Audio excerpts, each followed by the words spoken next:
嗨，大家好。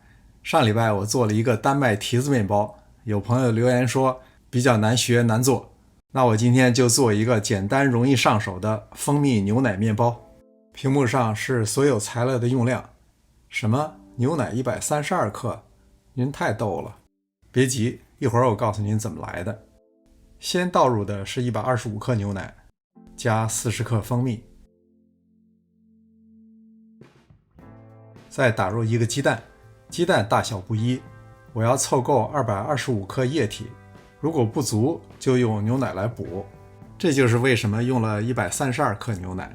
所以如果鸡蛋个儿大，牛奶就适当少放。电子秤归零，加入300克高筋面粉。用得着这么精确吗？如果是主料水、面、油、蛋有个5克的差距，问题不大。但是一些重要的作用剂，比如酵母粉，放多放少都不好。用面包机来和面就省事儿了。如果没有，您就只能看我上期传授的武功大法了。整个和面和发面的过程是1小时30分钟。不过开始和面10分钟以后，我们需要加入20克切成小块的黄油。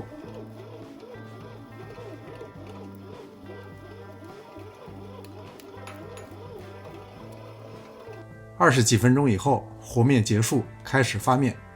我们来看一看面现在是什么状态。如果您要是用手和面的话，需要达到这样的效果，就是能形成所谓的手套膜，这样烤出来的面包层次非常好。放回面包机里开始发面。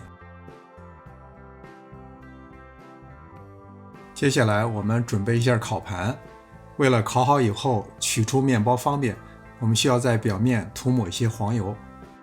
这种中间带孔的烤盘最大的优势就是受热均匀，烤的时间少。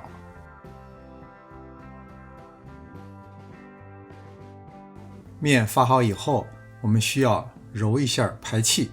上次做提子蛋糕，因为要擀成薄片，我没有揉。这次因为不要做成薄片，所以就不用担心它的筋性，可以先压，然后再揉一下。经过这么按压以后，大部分的气体已经被排出，然后再轻轻揉一下，让面更加滋润。接下来我要把面团均匀地分成12等份。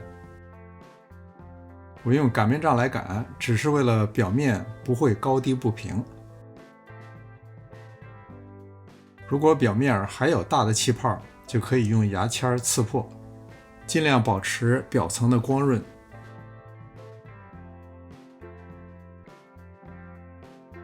把一个圆饼分成12等份并不算难事儿。先切个十字，均分4等份，然后再一分为3。如果掌握不好，您就暗暗的先做个记号再切。接下来的操作也没有什么技术含量，压一下头，再压一下尾，注意是光面朝上，然后两边往里一窝就行了。大头向外，小头冲里，均匀的码放在烤盘中。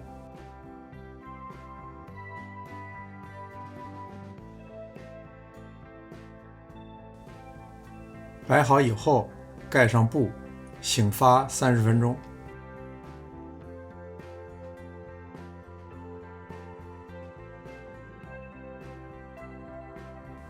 醒发好以后，再刷一下全蛋液。